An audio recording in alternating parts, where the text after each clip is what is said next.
বরবটি একঘেয়ে খেতে আমার ফ্যামিলি মেম্বার্সরা তো পছন্দ করে না। আপনারাও কি আমার সাথে একমত?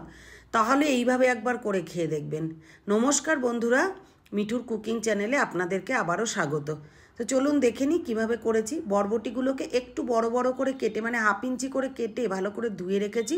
আলুটাও আলু ভাজার মতন লম্বা লম্বা করে কেটেছি, তবে একটু মোটা করেই কেটেছি। 2টো কাঁচা লঙ্কা নিয়ে নিয়েছি, 2 চামচ, বড় চামচের 2 চামচ পোস্ত, 1 মুঠ মতন, 1 মুঠের থেকে একটু কম চিনেবাদাম নিয়েছি। নিয়ে এর মধ্যে একটা লঙ্কা দিয়ে দিয়েছি প্রথমে, দিয়ে একটু শুকনো ঘুরিয়ে নিয়েছি প্রথমে।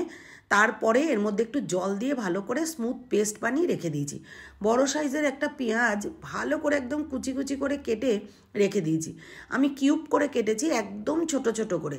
এরপর সর্ষের তেল গরম করে তার মধ্যে কালো জিরে, একটা শুকনো লঙ্কা দিয়ে পেঁয়াজগুলো দিয়ে দিয়েছি। দিয়েই সাথে সাথে কিন্তু আমি বরবটিগুলো দিয়ে দিয়েছি। যদি পেঁয়াজটা একটু লাল লাল করে ভেজে নিয়ে বরবটি দিতাম তাহলে কিন্তু পেঁয়াজটা পুড়ে যেত। তো এই টাইমটা কিন্তু, এই জিনিসটা আপনারা একেবারেই ফলো করে করবেন। আশা করি যারা করেন তারা তো করেই থাকেন, যারা এখনও করেননি তাদের জন্য বললাম। ভালো করে ঢাকা দিয়ে দিয়ে ভাজা ভাজা করতে হবে। লো টু মিডিয়ামে গ্যাসটা রেখে আলুটাও দিয়ে দিয়েছি। তারপরে একটু ঢাকা দিয়ে রান্না করার পরে এর মধ্যে লবণ, হলুদ আর একটু জাগরি পাউডার দিয়েছি।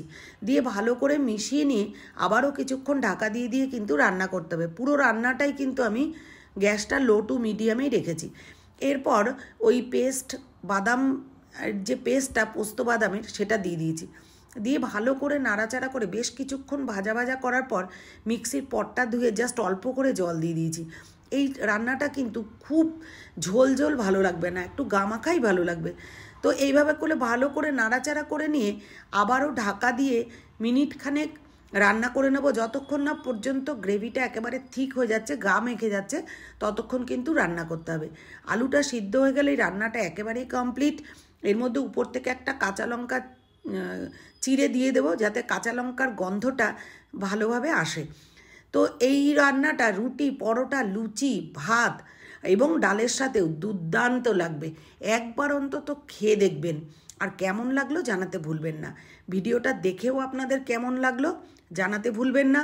আর এইভাবে বরবটি একবার রিকোয়েস্ট করব, করে খেয়ে দেখুন, একদম আঙুল চেটে খাবে।